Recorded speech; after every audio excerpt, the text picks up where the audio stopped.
अस्सलामुअलैकुम। Airport security force में written test के हवाले से ये एक नई वीडियो लेकर मैं हाज़िर हुआ हूँ। इससे पहले एक वीडियो बनाई गई है, अगर आप लोगों ने वो वीडियो अभी तक नहीं देखी तो आप डिस्क्रिप्शन में उसका लिंक मौजूद है, वहाँ जाकर आप उस वीडियो को विज़िट कर सकते हैं। यहाँ पे हम कुछ छोटी छोटी एग्जांपल के ज़रिए कुछ सवालात सॉल्व करेंगे। आप लोगों से एक मेरी छोटी सी रिक्वेस्ट है, अगर आप लोगों ने हमारे चैनल को अभी तक सब्सक्राइब नहीं किया तो काइंडली इसको सब्सक्राइब कर लीजिए ताकि आने वाली न्यू वीडियोस का नोटिफिकेशन आपको मिलता रहे। तो चलिए चलते हैं अपने मेन टॉपिक की तरफ और कुछ सवालात को सॉल्व करने की कोशिश करते हैं। सबसे पहला सवाल ये दिया गया है, snow is too white as dashes is too coal. तो यहाँ पे उन्होंने कहा है कि स्नो से अगर हमने वाइट आंसर दिया है तो कोयला, कोयल मींस कोयला होता है, तो कोयले का आंसर क्या होगा।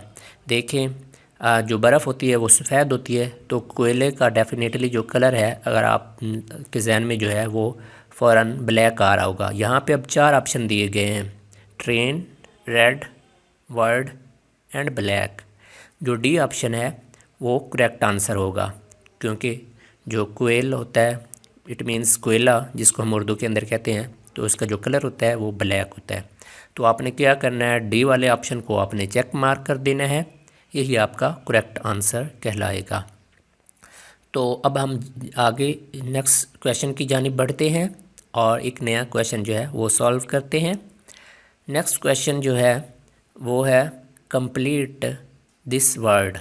यहाँ पे कुछ आपको वर्ड दिए होंगे जिनके कुछ स्पेलिंग्स जो हैं वो मिस होंगे, आपने उन स्पेलिंग्स को ऐड करके उसका जो है करेक्ट आंसर चूज़ करना है।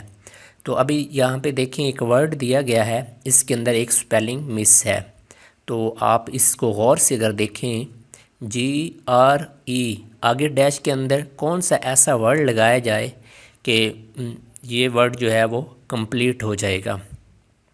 तो आप देखें यहाँ पे जो है एक स्पेलिंग की मिसिंग है, अगर हम यहाँ पे ई लगा दें तो ये कंप्लीट वर्ड बन जाएगा ग्रीन, जिसका मतलब होता है सब्ज़। तो यहाँ पे जो है स्पेलिंग हम ई लगाएंगे तो इस तरह ये जो है कंप्लीट हो जाएगा। इस तरह अब हम आगे एक नया क्वेश्चन सॉल्व करने की कोशिश करेंगे जो इससे डिफरेंट है। तो यहाँ पे देखें, उन्होंने लिखा हुआ है कंप्लीट द सीरीज़।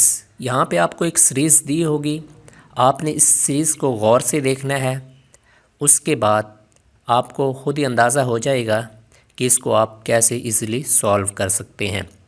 अगर आप देखें यहाँ पे जो सीरीज़ दी गई है 3, उसके बाद 8, उसके बाद 15, 24, 35 और 48। अब आप गौर करें, 3 के बाद 8 आ रहा है, तो इनके अंदर कितना डिफरेंस है। आप देखें 3 के अंदर अगर हम 5 जमा करें तो 8 बन जाता है, तो 8 और 15 के दरमियान आप देखें कितना डिफरेंस है, 7 का डिफरेंस है। अगर 8 के अंदर हम 7 जमा करेंगे तो ये 15 बन जाएगा। उसके बाद 7 के बाद अगर हम 9 जमा करेंगे तो 24, फिर आगे 11 तो 35, फिर आगे 13 तो 48।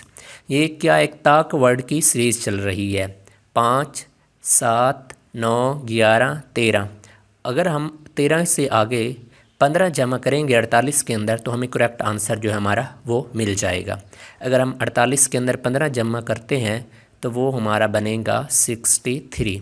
तो आपने 4 ऑप्शन के अंदर देख लेना है कि 63 जिसके अंदर होगा वो आपका करेक्ट आंसर होगा। यहाँ पे हमारा बी जो है वो हमारा करेक्ट आंसर है। इसी तरह आपने इस सीरीज़ को सॉल्व कर लेना है। अब ये सीरीज़ वाला क्वेश्चन हमारा सॉल्व हो चुका है। अब हम चलते हैं नेक्स्ट क्वेश्चन की जानिब। तो नेक्स्ट क्वेश्चन जो है आप लोगों ने उसको, ये कोडेड वाला क्वेश्चन है, इसको आपने गौर से देखना है। इन्होंने अब क्या किया हुआ है, उन्होंने लिखा हुआ है if BDF is equal to 246, कि BDF जो है वो 246 के इक्वल है, देन GHJ किसके इक्वल है। अब आप देखें जो B है, अगर अल्फ़ाबेटिकली ऑर्डिनरी हम देखें तो B दूसरे नंबर पे आता है, तो इसका आंसर उन्होंने 2 लगाया हुआ है। ठीक है, सेम इसी तरह B के बाद क्या आता है, C आता है तीसरे नंबर पे, D आता है चौथे नंबर पे। अब है D को हम देखें तो D का उन्होंने 4 ही आंसर लगाया हुआ है। आगे ई जो है उसका 5वां नंबर होता है। अब ई इन्होंने मिस किया हुआ है, इन्होंने एफ़ लगाया हुआ है, तो एफ़ का जो है आगे इन्होंने 6 लिखा हुआ है। अब इन्होंने क्या किया हुआ है, इन्होंने जो है जो अल्फ़ाबेट जिस तरतीब से आ रहा है, ए जैसे 1, बी 2 और सी 3, इस तरह अगर हम तरतीब से देखें तो जो एफ़ है वो 6ठे नंबर पे आता है, तो इन्होंने एफ़ का जो आंसर है वो 6 लिखा हुआ है। तो इस तरह बी डी एफ़ को अगर हम कोड करेंगे तो वो 2 4 6 बनेगा। तो सेम इसी तरह अब हमने जी एच जे इसका आंसर देना है।